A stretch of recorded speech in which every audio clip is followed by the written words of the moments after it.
Hello YouTube family, કેમ છો તમે? બધા મજામાં થશો. આજના મારા નવા વિડીયોમાં તમારું સ્વાગત છે. જય માતાજી, બાપા સીતારામ. તો અત્યારમાં હે ને જો સુરજ દાદા હે ને ઉગેલા છે. 2-3 દિવસથી સુરજ દાદા હે ને આમ સરખે દેખાતા નહોતા, પણ અત્યારમાં જો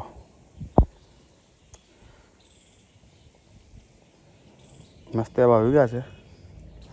અને થોડુંક શું છે કે કાલનો 5 વાગ્યા પછી વરસાદ નથી આવ્યો, એટલે થોડુંક કોરું છે. ખાબોચિયા આજે હુકાણા છે એટલે વાંધો નહીં. અને કાલે હું સીતાફળીને એવું લાવ્યો હતો, તો મારા પપ્પા અત્યારમાં સોંપવા ગયા છે ખેતરમાં. અને સોંપી દઈએ તો શું છે કે ઉગતું થાય ને, તો મૂળિયા મૂકી દઈએ તો ઉગતું થાય એમ. તો આપણે લાવ્યા હતા તો એ એનું કામ કરે છે. હવે આજ જો વરસાદ નથી એટલે કડિયા આવે તો જોઈ જાય. તો વિડીયોમાં બનાવો એટલે કેટલું કામ થાય આજ મકાનનું એ જોઈએ. વરસાદે વેતરા આવે છે ને એને જોવા કામ ચાલુ છે. લાદી ચોંટાડવાનું કામ આપણે ચાલુ કરવાનું છે, એટલે એને પુરાણ કરવું પડ્યું એમ હતું, તો પુરાણ કરવું છે. ને સામે ફોન વાગે છે મસ્ત એવો. તો શું છે કે ભરતભાઈ આપણે ફોન સાંભળતા કામ કરે છે. તો તારા આવેલા છે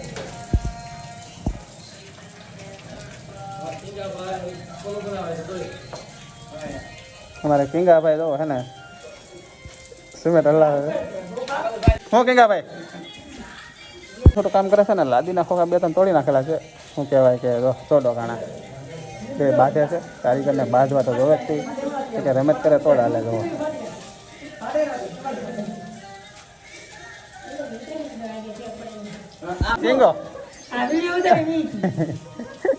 તો ફાઇનલી જો હે ને ચા બનાવવા જો તો કરે તો બધા ચા પી લીધી છે ને, લાદીનું કામ ને જો આવું થાય છે. મસ્ત ફિટિંગ થાય છે. તો વિડીયોમાં બનાવો એટલે એને કામ થોડુંક આપણે બતાવી દઈએ.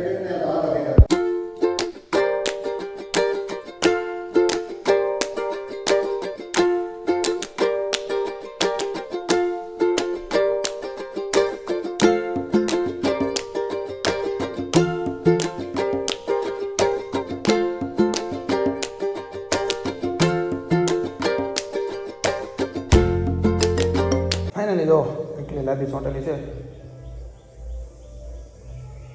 તે લાગે કોમેન્ટ કરજો ભાઈ. મસ્ત ડિઝાઇન છે. અમારે મેડમે પાછ કરેલી છે ફૂલડાવાળી, પણ એ તો એને તો વ્હાઇટ કરવી હતી. આપણે સુરત છે ને એવી, પણ વ્હાઇટમાં એમ થાય કે અહીંયા ગામડામાં શું છે કે તોડ બહુ ઉડે ને, તો એટલા માટે આપણે વ્હાઇટ નથી નાખીને આવી થોડી ડિઝાઇનવાળી નાખી, તો શું છે કે મેલી બહુ ઓછી થાય એમ. પણ તોય થોડી ફૂલ તો છે જ, ખાલી આ ફૂલની ડિઝાઇન છે એમ.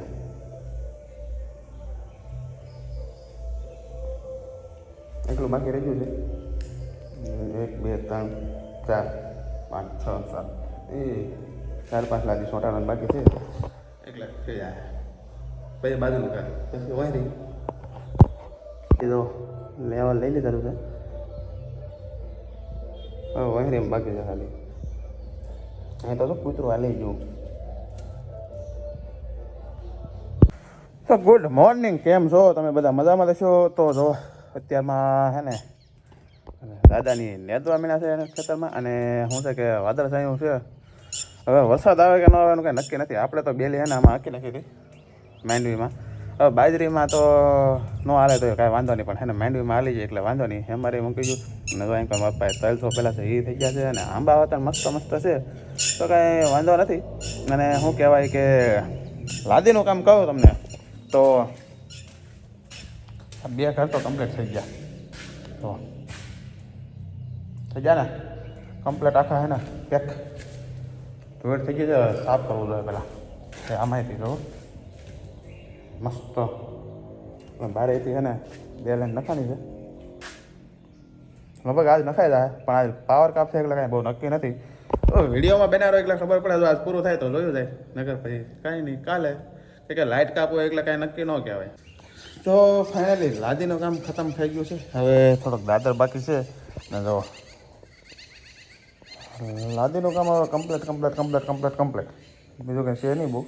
અહીં એકાદી લાદી બધી હલતી એવું લાગતું, પણ કાલે પાવર કાપ હતો એટલે હે ને કાંઈ બહુ નક્કી નથી. જો આ કમ્પ્લીટ થઈ ગઈ છે. એ બી કમ્પ્લીટ હો ગઈ છે. સરસ છે. આપી જો કમ્પ્લીટ થઈ ગયું છે. હવે એટલે કામકાજ હવે છે ને જો થોડું ઘણું બાકી છે, દાદરો બાકી છે. તો આજની વિડીયો અહીંયા સુધી જ થઈ. કંઈ બીજો વિડીયો બનાવવાનો ને તો આજનો વિડીયો તમને ગમ્યો હોય તો લાઈક કરો, શેર કરો અને સબસ્ક્રાઈબ કરો. મળીએ પછી કાલે નવા વિડીયોમાં. ત્યાંથી બધાને જય માતાજી, બાય બાય. સબસ્ક્રાઈબ કરવાનું ભૂલતા નહીં બધા.